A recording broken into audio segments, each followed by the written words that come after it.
announce Emily Margaret the bride!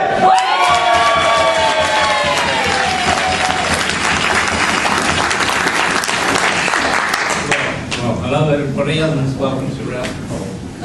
I know some of you have travelled a long way to be with us today, and we really do appreciate it. And I'd like to say a huge thank you to all of you for coming today to celebrate Heidi and Ray's big day. I'm John. Heidi's dad. A bit of a clue with the introduction, but you probably noticed I'm Heidi's father. Back of here, all these worry lines. Oh, and there's a culprit up there. Full of remorse. It was just a few short moments ago. I was sitting down here, thinking back about the ceremony, what a lovely ceremony it was, and looking out amongst everybody, and we were all chatting away, smiling, and really enjoying myself. And I thought, this is brilliant. I'm really enjoying myself. And then along came Keith and announced those horrible, dreaded words, the father of the bride. So from these happy thoughts, suddenly it was abject panic. Abject terror. In an instant, Alexa turns to jelly, the mouse dried up, and I got this sudden urge to go to the toilet. So if I start to collapse, you know, the legs are gone. If I start to slurp my wine, you know, the throat's dry. Well, it could be anyway. And if I suddenly rush off, I've probably left my speech behind. That's a funny thing, nerves. They play a big part in everywhere. In fact, everyone on the top table here has been worried to some extent. Mother and father of the bride have been concerned that the bridegroom wouldn't turn up. Funnily enough, mother and father of the bridegroom were worried that the bride wouldn't turn up. But fortunately, all our worries have now been overcome. And there's one particular person on this table that is probably more nervous than anybody else. And I'm afraid to say, Heidi, that today is my day. I'm sorry, I might just embarrass you. I think it's about time we had a slur.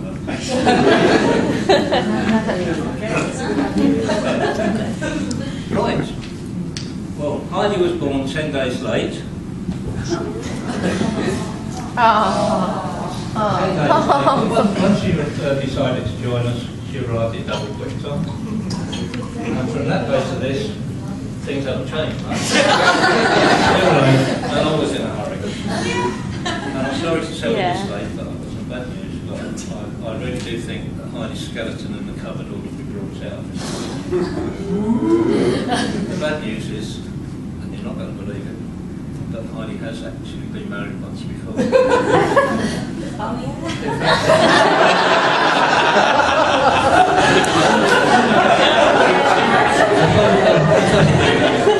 She was only 6.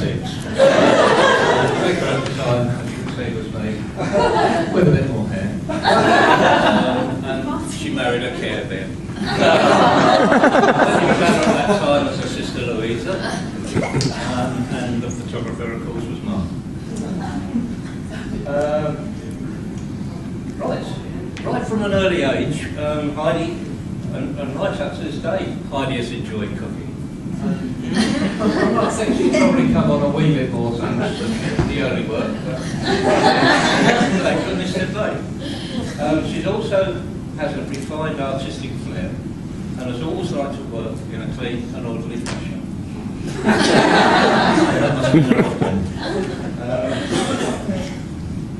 Heidi seems to, where are we? Have an answer!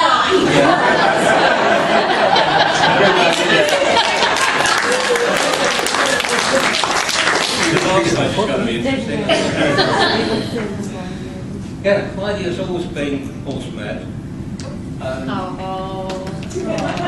Yay! Yay! She belonged to a local pony club. One summer, after Heidi had been at Pony Club camp for a week, we went to collect her. She came running up to us, and her face was black, and her hands were black, and she smelled smellier than the smelliest horse on the side.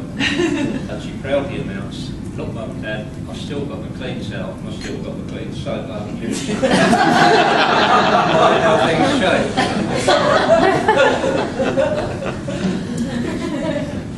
Heidi's always been a very determined young lady, and always prepared to work hard for what she wanted. When she was 12, she had the opportunity to have her own pony on loan. This required her to have an income to help pay for its upkeep. To this end, she applied for a job as a silver service waitress in a smart restaurant in a nearby village. After repeatedly phoning and leaving many messages, the manager eventually rang back and invited her for an interview. Despite the fact that she was just underage at the time, he offered her the job. On the way out, she thanked him and as she was leaving, asked if he needed a telephone number, to which he replied with a wry smile, "Oh, don't you worry, Heidi. It's on every single page in that diary for the last 2 weeks."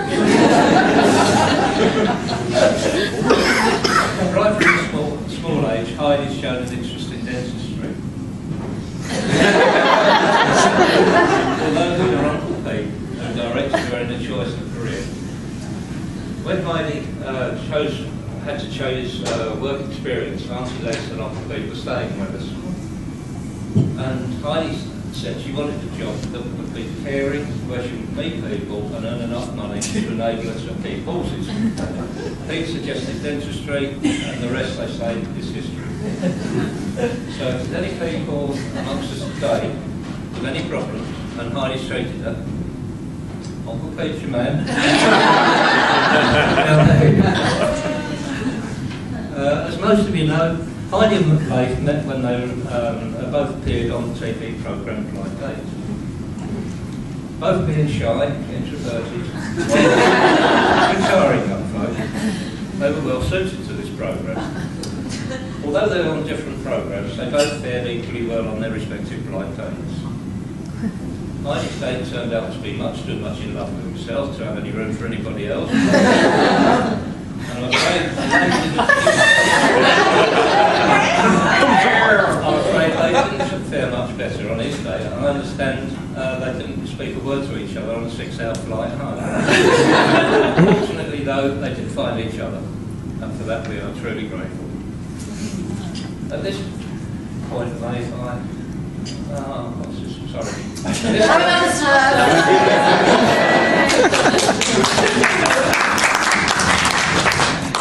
I'm used to doing this myself. You're doing great, Dad. At this point, I must apologise tonight, as I haven't been able to dig up any embarrassing facts. That is, apart from... Easy. Here you are.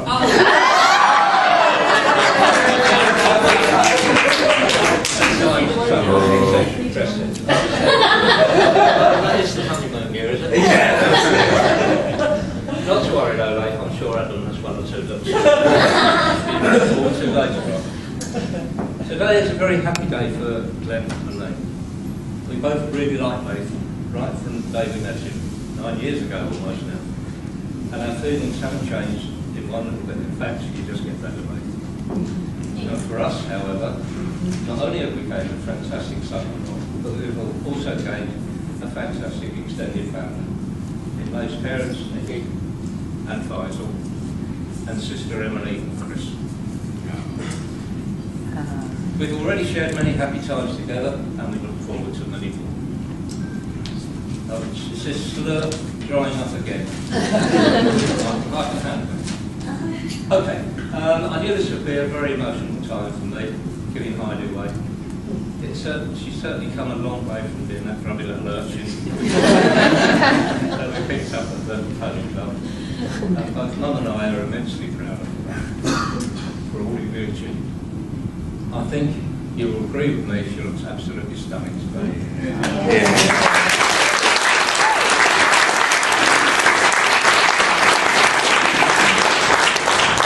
When I walked down the aisle this afternoon, I was without a doubt the proudest man in the world.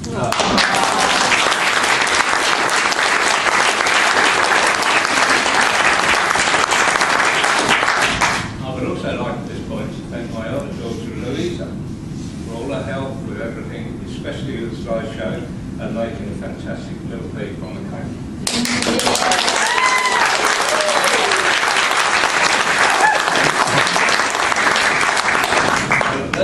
It looks as though I've almost made it without requiring medical attention. Therefore, I'd like to ask you to all join me in not one but two toasts.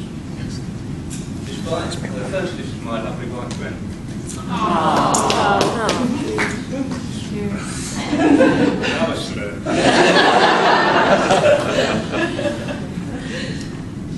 Despite not enjoying the best of health over the last few months, Ben has worked tirelessly to make today a very special day. From making the invitations to baking and decorating the cakes, organising the flowers, liaising with the hotel over about 101 different matters. You've been a star. Ben, you're a lovely person, a super mum, and a brilliant wife. We love to this.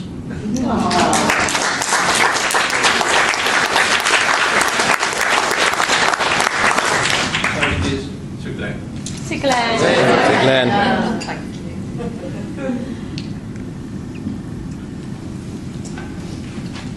Right, secondly, without further ado, I'd like you to charge glasses and thank the Almighty that I'm finally going to sit down. Ladies and gentlemen, the toast is to the bride and groom. Yay.